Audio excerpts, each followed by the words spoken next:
لێستاوە نیەتت هەبێت کە تۆ بە ڕۆژوو دەبی ئینشاءالله و نیەتت هەبێت شەو نوێژەکان بە جەماعەت تەڕاویحەکانت دەکەیت لە مزگەوتێک کە بتوانی بۆی بچیت و بە گوێرەی سنت نوێژەکان بە خوشوعەوە و بە درێژی بکەن.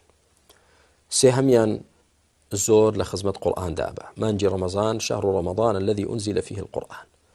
هەوڵدە نازانم کەسابەتی تۆ و بەرنامەی ژیانت چۆنە، بەڵام موسڵمانان تێکڕا هەوڵدەن بە ڕۆژ ختمەیەک بکەن لە درێژایی ڕەمەزاندا و بە شەویش ختمەیەکی قورئان بکەن.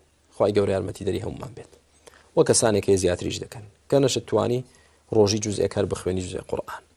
ئەوەش ئەو و زۆر دوعاکردن لە کاتی پارشێ و لە کاتی بەربانگدا ڕۆژوشکاندن.